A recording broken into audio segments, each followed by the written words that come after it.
Our flagship analytical tool has just been equipped with several new, highly useful features that can enhance the entire experience. Let's go through all of the improvements. First of all, we can now group and ungroup multiple metrics into one bundle or set. This is quite convenient since we often analyze some metrics only in relation to each other anyway. For example, EPS or revenue forecasts for the current fiscal year can only be assessed compared to the last historical revenue and the forecast for the next and even two next fiscal years ahead.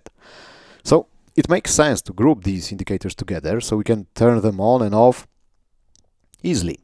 That feature was available before, to be honest, but what was missing was the ungroup function.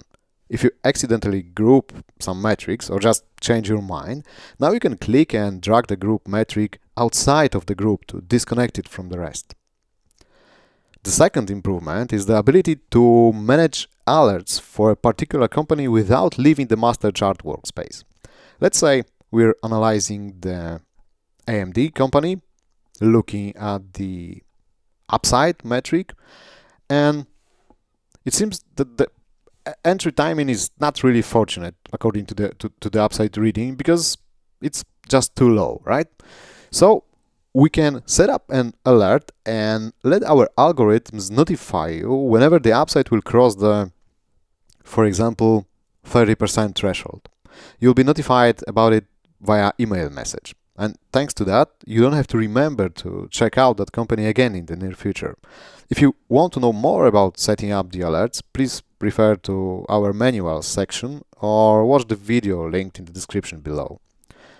The third enhancement is the ability to add a company to the scoring model or any of your portfolios directly from the master chart workspace. Imagine that you found a promising company and want to add it to your model to score it automatically. To do that, hover your mouse pointer on the dotted menu here next to the company ticker and select the Add To option. Now you can choose where you want to add your company. The fourth improvement helps you quickly select, deselect, sort, or remove all of the metrics or all of the companies. Everything at once with one click. Minor upgrades, but really useful in everyday work.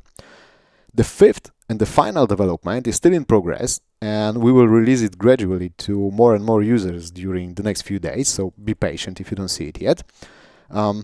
Anyway, this is the ability to compare any metric with domestic or global peers. This is extremely helpful in case you have no idea whether a particular reading for a specific company is good enough or not. For example, EPS average estimated annual growth for the next 2 fiscal years, in that case, seems pretty high, right? But you never know, okay? So it's worth comparing it to the benchmark to better understand what's going on. We have 2 ways to do that.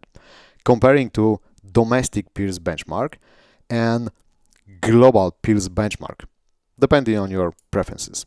Domestic peers mean that we calculate the median reading for the same metric for the top 10 companies from the same industry, but will limit the calculation only to companies incorporated in the same country as the company you are trying to assess. In this case, AMD stock.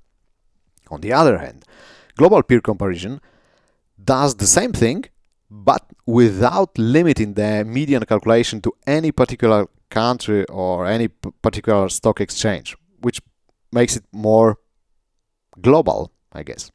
You can use the peer comparison in almost every financial metric we cover, which we think is extremely useful in assessing the bigger picture of financial stability, growth prospects, or even valuation.